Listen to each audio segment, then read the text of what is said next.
இலக்கிய ரசிகர்கள் அனைவருக்கும் என்னுடைய இந்நேர இனிய வந்தனங்கள். இன்றைய தினம் மிக நீண்ட காலங்களுக்கு பிறகு ஒரு வேறுபட்ட பதிவோடு உங்களை சந்திக்கிறேன். இலக்கிய செய்திகள் எதையும் இன்றைக்கு கொண்டு வரவில்லை. ஆனால் இலக்கிய செய்தி ஒன்று சமூகத்துக்கு செய்யக்கூடிய பயனை விட மிக முக்கியமான பயன் செய்யக்கூடிய விடயம் நோக்கி நான் இன்றைய பதிவை சிந்திக்கிறேன். மிக அண்மை காலமாக ஒரு 4-5 நாட்களுக்குள்ளே யாழ்ப்பாணத்தில் அறப்பணிகளை செய்து வருகின்ற, உண்மையில் யாழ்ப்பாணம் என்று சொல்வது தவறு, ஈழத்தில், இலங்கையில் என்று நாடு முழுக்க தன்னுடைய மேலான சமய தொண்டுகளால் மிகச்சிறந்த பணிகளை ஆற்றி வருகின்ற ஆறு திருமுருகன் ஐயா அவர்கள், கலாநிதி செஞ்சொல்வர் ஆறு திருமுருகன் ஐயா அவர்களை தொடர்பாக வெளிநாட்டிலே இருந்து சகோதரர் அருண் தமிழ் என்கின்ற ஒரு யூடியூப் சேனலை நடத்துகின்ற அருண் அவர்கள் மிக காரசாரமாக கேள்விக்கணைகளை எழுப்பியிருந்தார். அவர் எத்தனையோ கேள்விகள் கேட்கிறார், எத்தனையோ விமர்சனம் செய்கிறார். அதற்கு பதில் எழுதிய என்னுடைய குருநாதர் கம்பவாரதி ஐயா அவர்களை அதே இழிவுபடுத்தலுக்கு உள்ளாக்கி இருக்கிறார். இவர் பணம் கொடுத்து பணம் வேண்டி கொண்டு பேசுகிறார், இவர் அப்படி இவர் இப்படி என்று அடுக்கடுக்கார். பல தடவைகளில் இந்த அருண்தமிழுடைய பதிவை பார்த்தால், ஐயா நீங்கள் செய்கின்ற பணி மேலானது, உங்களுடைய பணியை ஒரு சில குறைகளை நீங்கள் தவிர்த்து மேலும் பணி செய்ய வேண்டும். இது எங்கேயாவது ஒரு இடத்துல நான் நினைக்கிறேன் அவருக்குள்ளேயே இடக்கிடையே ஒரு நல்ல புத்தி வந்து வாய்க்கிறது, அப்படி சொல்லுகிறார். பிறகு பார்த்தால் நீங்கள் விட்டு விலகி வழிவிடுங்கள், ஆதீனத்தை திறந்து வையுங்கள், அன்னதானம் கொடுங்கள். தம்பி எனக்கு தெரியல, நீங்கள் கொஞ்ச காலம் கோமாவில் இருந்திருப்பீங்களோ, எனக்கு விளங்க இல்லை. யாழ்ப்பாணத்திலே துர்காமணி மண்டபத்தில், தெல்லிப்பளை ஆலயத்தில், கீரிமலை சிவபூமியில் என்று எல்லா இடங்களிலும் அன்னதான பணி செய்து கொண்டு அறப்பணியையே தன்னுடைய வாழ்நாள் பணியாக செய்து கொண்டிருக்கிற ஒரு மனுஷனை தம்பி எனக்கு விளங்க இல்லை, என்ன சொல்ல வாரீங்க என்று விளங்க இல்லை. அதுபோல 40 ஆண்டுகளுக்கு மேலாக கம்பன் கழகம் என்கின்ற ஒரு அமைப்பினூடாக சைவத்தையும் தமிழையும் மிகவும் போற்றி வளர்த்து வருகின்ற ஐயாவே முன்பொரு முறை இது போன்ற உங்களை போன்ற குதர்க்கவாதிகளுக்கு பதில் சொன்னதாக ஞாபகம். தம்பி உங்களுக்கு காய்ச்சல் வாய்க்கு இந்த வறுத்த பான் ரஸ்க் அதுதான் கொஞ்சம் நல்லா இருக்கும். ஆனால் ஆரோக்கியமான பிறகும் அதையே நீங்கள் சுவையான உணவென்று சாப்பிட்டு கொண்டிருக்க மாட்டீர்கள். தம்பி அருண் கொஞ்சம் காய்ச்சல் வாயில் இருக்கிறீங்கள் போல தெரியுது. உங்களுடைய காய்ச்சல் வாய் கசப்பு எடுபட கொஞ்சம் வைத்தியம் பண்ணுங்க. நான் பொறுமைக்கு மேலே பொறுமையாக, நிதானத்துக்கு மேலே நிதானமாக பேசிக்கொண்டிருக்கிறேன்.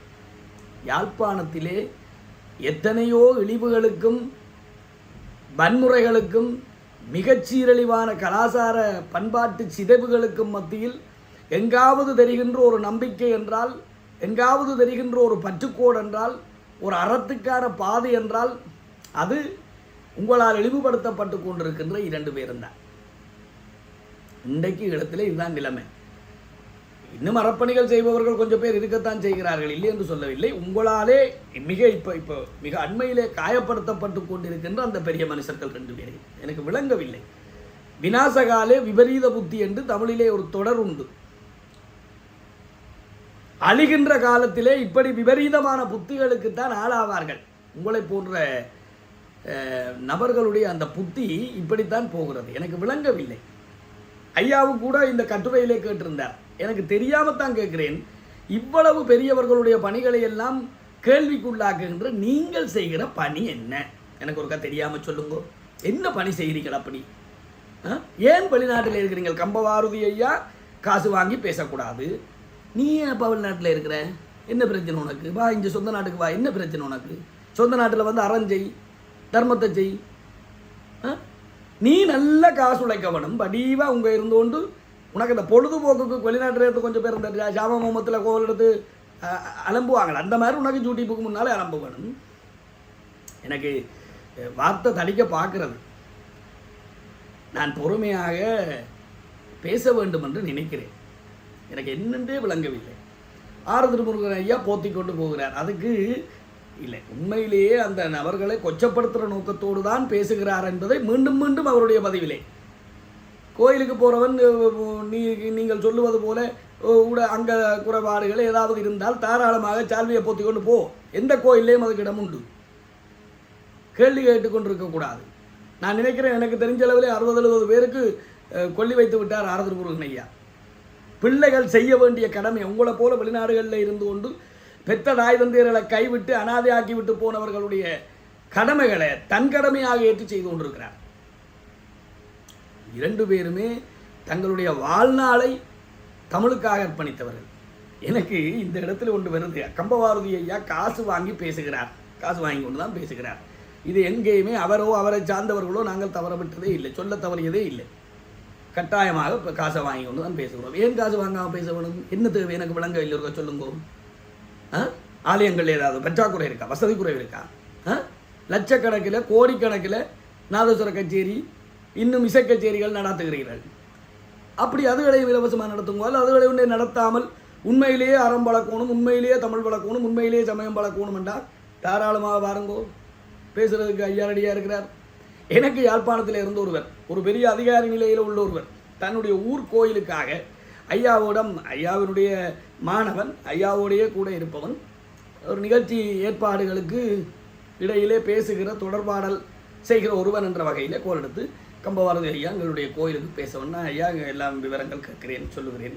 ஐயாவை பேச வைக்கிறதுக்கு வைக்கிறதுக்கு என்ன செய்யணும்? ஐயாவுக்கு ஒரு வாகன ஒழுங்கு செய்ய வேண்டும். அவர் கம்பன் கழக பணிகளுக்காக, தன்னுடைய சமூக பணிகளுக்காக இந்த காரியங்களை, இந்த பணத்தை எல்லாம் பயன்படுத்துகிறார். இப்படியெல்லாம் ஐயோ நீங்கள் காசெல்லாம் உங்கள்கிட்ட எதிர்பார்க்கக்கூடாது, எங்களுடைய ஊரில் ரொம்பவும் ஏழை மக்கள், ஏழை பிள்ளைகள் எல்லாம் இருக்கிறார்கள், அவர்களுக்கு பயனடையத்தக்கதாக செய்ய வேண்டும். சரி, பரவாயில்லை, நான் ஐயாவோடு பேசுகிறேன். சூழ்நிலைக்கு தகுந்தாற் போலே அவர் கட்டாயம் காசிலே கராராக நிற்கின்ற ஒருவர் அல்ல. அவர் உண்மையான ஆர்வத்தோடு பேச்சை கேட்க நினைக்கிறவர்கள், வசதி குறைவானவர்களாக இருந்தால் அங்கே கட்டாயமாக இலவசமாக பேசுவார். சொல்லுங்கள். அவர் ஒரு தன்னுடைய 3வது திருவிழா, என்னோட தொடர்பு கொண்டவருடைய திருவிழா, 3ஆம் திருவிழா. அப்போ வந்து பார்த்தா எல்லாம் சரி, ஐயாவும் சொன்னார் அதுக்கு என்ன செய்யலாம். ஆனால் அது ஒரு புதன்கிழமை வந்தது. 7ஆம் திருவிழாவை என்னமோ சனிக்கிழமை திருவிழாவுக்கு கோயில் போகலாம். அப்போ வாகனம் ஒழுங்கு அவர் முதலே சொன்னார், வாகனம் செய்யலாம், பிரச்சனை இல்லை, அது பரவாயில்லையா, நீங்கள் 7ஆம் தேதி திருவிழாவுக்கு வரலாம். இல்லை அது என்னென்றால் 3ஆம் திருவிழா எங்கட திருவிழா, அன்றைக்குத்தான் நான் ஐயாவை கொண்டு வரணும்னு பண்ணி நினைச்சேன். நான் எங்களுக்கு நெடுகக்கூட ஐயா அந்த பேச்சை ஒரு ஏற்பாடு செய்யணும்னு விருப்பம். அப்படி 3ஆம் திருவிழாவுக்கு சரி வரையில் இல்லைண்டா அடுத்த முறை பார்ப்போம். சிவசத்தியமாக எனக்கு விளங்கையில் அவருடைய ஊர்பற்று, அவருடைய திருவிழாவில் அன்றைக்கு ஐயாவை கொண்டே பேச வைக்க வேணும் இலவசமாக. விளங்குதல்லோ? அவருடைய திருவிழாவுக்கு வசதி இல்லை, 7ஆம் திருவிழாவுக்கு வசதி என்றால் அவருடைய ஊர் பற்றும் போச்சு, தமிழ் பற்றும் போச்சு, சைவ பற்றும் போச்சு. எனக்கு விளங்கவே இல்லை அருண். சும்மா எங்கேயாவது குறைபிடிச்சு குற்றஞ்சொல்லி, யாழ்ப்பாணத்தில் நான் சொன்னேனே, இன்றைக்கு இருக்கக்கூடிய அழிபாடுகளுக்கு மத்தியில், குறைபாடுகளுக்கு மத்தியில், தேய்வுகளுக்கு மத்தியில் இருக்கிற வெளிச்சத்தை மாசுபடுத்த நினைக்காதீங்க. ஜாதி பார்த்து ஆதீனத்தை கொண்டு போய் எரித்தார்ன்றீர்கள். தம்பி, தொல்காப்பியம் பேசுகிறீங்கள், சிவாய நமகன்றியல், ஓம் நமச்சிவாய, பொய்யாயன எல்லாம் போயகலை எல்லாம் தான் இருக்குது. எனக்கு விளங்க இல்லை. உங்களுக்கு சமாதி வைக்கிறது யாருக்கு வைக்கிறேன்னு தெரியுமா? எங்கேயாவது ஒரு ஆதீனத்தில் துறவியாக இருந்தால் எல்லாம் சமாதி வைக்கிறது இல்லையா? கொஞ்சம் கொஞ்சம் சிந்தியுங்க. சமாதி யாருக்கு வைக்கிறேன்டா? ஜீவ சமாதி அடைந்தவர்களுக்கு. இறப்பு எங்களை போல சாதாரண மனிதர்களுக்குரிய இறப்பாக இல்லாமல் உச்சியிலே வெடிப்பை ஏற்படுத்தி அவர்களுடைய ஆன்மா உச்சி வழியாக பிரிந்திருக்க வேண்டும். இதை கொஞ்சம் 4 பேர்கிட்ட கேளுங்க, உங்களை தூண்டி விடுறாக்கிட்ட கொஞ்சம் கேளுங்க. யாழ்ப்பாணத்திலே, ஈழத்திலே ஏதாவது நல்லது நடக்க வேணுமெண்டா தயவு செய்து இந்த தாந்தோன்றித்தனமான, இந்த குசும்புத்தனமான பொழுதுபோக்கில்லாத வேலைகளை நிறுத்துங்க. ஏதாவது உங்களால் நல்லது செய்ய முடியுமெண்டா செய்யுங்க. இல்லையண்டா ஒரு நட்டவும் இல்லை, ஒரு குறைவும் இல்லை. பேசாமல் செய்கிறவர்களை செய்ய விடுங்க. யாழ்ப்பாணத்தில் ஆதீன சுவாமி இருக்கிற காலத்தில் அவருக்கு ஒரு வாய் சாப்பாடு கொண்டே கொடுக்குறதுக்கு திருமுருகன் சாரை தவிர அங்கே ஆக்கள் இருக்கே இல்லை. ஐயா எல்லாம் எழுதியிருக்கிறார். சிலவளை வாசிக்க தெரியாத உங்களை போன்றவர்களுக்கு கொஞ்சம் விளக்கமாக வாயால் சொல்ல வேண்டி கிடக்கு. எனக்கு விளங்க இல்லை. நான் திரும்ப திரும்ப இதுதான் என்னுடைய விஷயம். அதாவது அருண் வரட்டும், நல்ல நெத்தி நிறைய திருநூறு தாடி, ஆர்திருநூறு ஐயாவே என்ன ஐயா பழக்கம் இது, இப்படி செய்யுங்கோ, ரொம்ப ஆலோசனை சொல்கிற அளவுக்கு உயர்ந்த நிலையில் நிற்கிறீர்கள். ரொம்ப தெளிவானால் இங்கே திருவாத அரண்மனையில் பரிவார மூர்த்திகளாக சிவலிங்கத்தை வைக்கக்கூடாது, சிவலிங்கத்தை எப்படி லட்சுமிக்கு கோயில் கட்டக்கூடாது, சரஸ்வதிக்கு தான் கோயில் கட்டணும். இடத்துல இருக்கக்கூடிய பெரிய பெரிய மனுஷர்களுக்கெல்லாம் ஆலோசனை சொல்லக்கூடிய தகுதி இருக்குது. தொல்காப்பியம் படிச்சிருக்கிறீர்கள், தொல்காப்பிய புலி போல தெரியுது பார்க்க. சமயத்தில் நல்ல தெளிவு இருக்கு உங்களுக்கு. சிவபூமி சிவபூமி என்று உருகுறியல். தயவு செய்து இந்த ஜெர்மனி நாட்டை விட்டு அந்த சுகங்களை எல்லாம் விட்டுட்டு பாருங்க, இங்கே உங்களை துறவியாக்கி தாராளமாக பண்ணுவோம். இன்னும் ஒன்று, நாங்கள் கல்யாணம் கட்டி இருக்கிறவங்களே எப்படி ஐயா கேட்குறீங்க? தம்பிக்கு சைவமும் தெரியல, சமயம் மரபுகளும் தெரியல, துறவுக்கு திருமணம் ஒன்றும் தடை இல்லை ராஜா. குடும்பத்தை எல்லாம் ஓரமாக வச்சுட்டு பாருங்க, இனி காணும். அடுத்தவர்களில் குறப்பிடிக்கிறீர்கள் இல்லை, நல்லா வாங்க, தாராளமாக துறவையாக்குவோம், ஒரு உரையும் இருக்காது. ஏனென்றால் உங்களுக்கு பெரும்பாலும் பார்த்தளவில் ஆர்திருவுருவன் செய்கிற தவறெல்லாம் பெருசாக கூட கண்ணுக்கு தெரியுது. அவை உங்கள்கிட்ட தவறே இருக்காது. கம்பபாரதி ஐயாவினுடைய இந்த பணத்துக்காக உழைக்கிற தன்மை ஒன்றும் உங்கள்கிட்ட இல்லை என்று நீங்கள் வாக்குமூலம் தந்திருக்கிறீர்கள். ஆகவே ரொம்ப தெளிவாக நல்ல ஆதீனத்தை பொருட்படுத்தி பார்ப்பீங்கள். தயவு செய்து பாருங்க. உங்களை தூண்டி விடுறாக்களும் வந்து வேணுமெண்டா இருக்கலாம். நீங்கள் முக்கியமாக வாங்க, உங்களுக்கு அதுக்குரிய தகுதி எல்லாம் இருக்குது. சிவாய நம சிவாய நம. நல்லா வாய் நிறைய சொல்கிறீர்கள் இல்லை, இதெல்லாம் உங்களுக்கு இருக்கிற இந்த தகுதி பெரும்பாலும் எனக்கு தெரிஞ்சு மற்றவர்களுக்கு இல்லை. ஆதீன சாமியை அந்த இடத்துல சமாதி வைக்க இல்லையே, ஏன் எரிச்சான்னு கேட்குறேன். அதுக்கிடையில் பேருந்து அவசரமாக ஏன் எரிச்சான்னு கேட்குறீங்க. எனக்கு விளங்க இல்லை தம்பி. சைவ மரபில் ஒருவர் இறந்தால் அந்த நாளுக்குள்ளேயே அடக்கம் செய்ய வேணும், எரிக்க வேணும். அதான் முறை. இந்த வெளிநாடுகளுக்கு போனவர்களுக்கு பிறகு அவர்களுடைய வரவுக்காக கருவாடு போடுகிற வழக்கம் இப்போ அண்மை காலமாக வந்ததே தவிர, சூரிய அஸ்தமனத்துக்கு முன்னரே அவர்களை நல்லடக்கம் செய்கிறதான் சைவ மரபு. ஏன் அவசரப்பட்டு எரிச்சான்றீங்க? கேள்விப்பட்ட எல்லோரும் கொழும்பில் இருந்து யாழ்ப்பாணத்துக்கு அவரை கொண்டு வந்து 24 மணி நேரத்துக்கு இல்லை அவருக்கு நல்லடக்கம் செய்ய முடிஞ்சிருக்குது என்று நல்ல புத்தி உள்ளவர்கள் எல்லாம் மகிழுகிறார்கள். அந்த மனுஷன் ஜாதி பார்த்துருந்தா அந்த மனுஷன் கொல்லி வைக்க போதா? எத்தனை பேருக்கு ஜாதி பார்க்காம சமயம் பார்க்காம எத்தனை பேர் திருமணம் செய்து வச்சு எத்தனை பேருக்கு வாழ்வழிச்சு சும்மா வாயால் வடை சுடலாம் தம்பி. தயவு செய்து இந்த காரியத்தை செய்யாதீங்க. உங்களுக்கு ஏதாவது தமிழில், சைவத்தில், ஈழத்தில், யாழ்ப்பாணத்தில் பற்றிருந்தால் தயவு செய்து காயப்படுத்துறதை விட்டுட்டு 2 பேர்கிட்டையும் மன்னிப்பு கேட்டுட்டு, அதெல்லாம் பொதுவாக சொல்கிற போது ஒரு 2 பேருக்கும் ஒருவர் வந்து மன்னிப்பு கேட்கும்படி சொன்னார்ண்டு ஒப்பாரி வைக்காதீங்க. வேணும், உங்களுக்கு ஒப்பாரி வைக்கிறதுலேயே பழகி போச்சு, பார்க்க தெரியுது உங்களுடைய காயங்கள் மோதல். உங்களுக்கு ஏதாவது ஒரு இடம் கிடைக்க வேணும், அதான் பிரச்சனை. தாராளமாக தரலாம், ஒரு பிரச்சனையும் இல்லை. எல்லோருமாக சேர்ந்து உங்களை ஆதீன சுவாமியாக்கி அருண் சித்தர் என்று ஏதாவது அதுக்கு என்ன குரு மகா சன்னிதானம் எல்லாம் போட்டு மகாகணம் பொருந்திய அருண் சுவாமி அவர்களுடைய திருவடிகளை தொழுவதற்கு நான் ஒருவன் காத்திருக்கிறேன். வருகை தர வேண்டும். வந்து இப்பொழுது இருக்கிற ஆதீனத்தை எரித்து விட்டோம் என்கிறீர்கள். இதற்கு முன்னர் இருந்த ஆதீன மணியையரை அங்கே அடக்கம் செய்வதற்கு ஏற்பட்ட சலசலப்புகள், பெரிய பிரச்சனைகள், எதிர்ப்புகள் உங்களுக்கு தெரியுமா? இன்றைக்கு நல்லூர் சூழலில் அதுக்கான இடம் உண்டா? சிறுத்தொண்டர் தன்னுடைய பிள்ளையை வெட்டி கருசமைத்து கொடுத்தார். எங்களுடைய சமய மரபு இன்றைக்கு செய்ய முடியுமா? கண்ணப்பர் கண்ணை தோண்டி ஒப்படைச்சார், இப்போ செய்ய முடியுமா? சும்மா பேசக்கூடாது, யதார்த்தம் விளங்காமல் பேசக்கூடாது.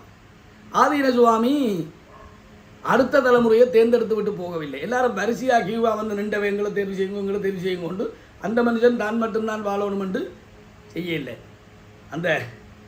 அந்த மனுஷனுடைய பூரண ஆத்மா ஆசீர்வாதத்துக்குரியவனாக அந்த அனுஷன் என்கிற ஒரு தம்பி, அவன் தான் இங்கே சுவாமி அழைச்சி கொண்டு வந்தான்.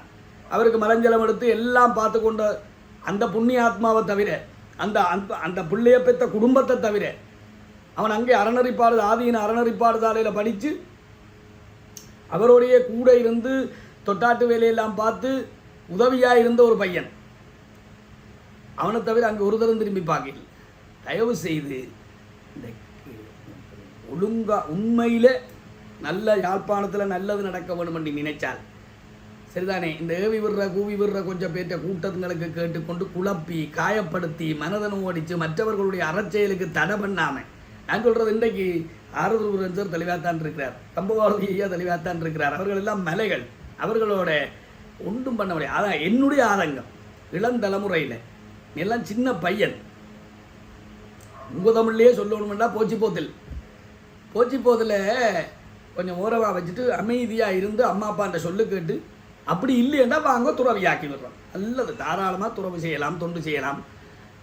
இருந்தா போல எழும்பி ஆறுதல் புரஞ்சருக்கு அன்னதானம் செய்ய தெரியாது, ஆதீனத்தை திறந்து வச்சா எல்லா நல்ல காரியங்களுக்கும் எதிர்பார்த்து கொண்டு தான் இருக்கிறார்கள். யாழ்ப்பாணத்தில் இன்றைக்கு துறவுக்கு எவன் வெர்றான்? இந்த பௌத்த துறவிகளை தேர்ந்தெடுப்பதற்காக பௌத்த விகாரைகளில் இளவயதிலேயே பழக்கி அது கூட ஒரு நல்ல துறவிகளை அவர்களால் தேர்ந்தெடுக்க முடியதில்லை. துறவு ஆன்ம பக்குவத்தோடு அவனாக விரும்பி வர வேண்டியது. எங்கேயாவது ஒருவர் நெத்தியில் திருநீறு பூசிட்டா உடனே துறவுக்கு வாரியான்னு கேட்டால் திருநீறு பூசுகிறோண்டே தகுதி ஆயிடாது.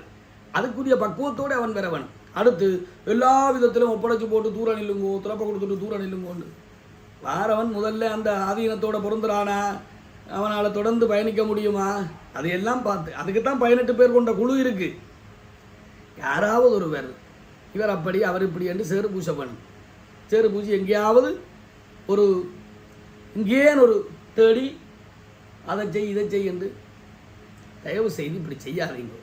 ஒன்றில் உதவியாக உண்மையிலேயே யாழ்ப்பாணம் நல்லவனியாக இருக்கணும் என்றால் நான் சொல்லுவேன், இவர்களால் எங்கேயாவது தனிப்பட்ட பாதிப்புகளுக்குள்ளாய் வெறுப்புக்குள்ளாய் ஒருவனுடைய வளர்ச்சியை கண்டு பொறுக்க முடியாமல் இந்த மாதிரி யாராவது கூச்சல் எடுக்கிறவர்களுடைய கூற்றுகளை கேட்டுக்கொண்டு ஆடாமல் தெளிவாக சிந்திங்க.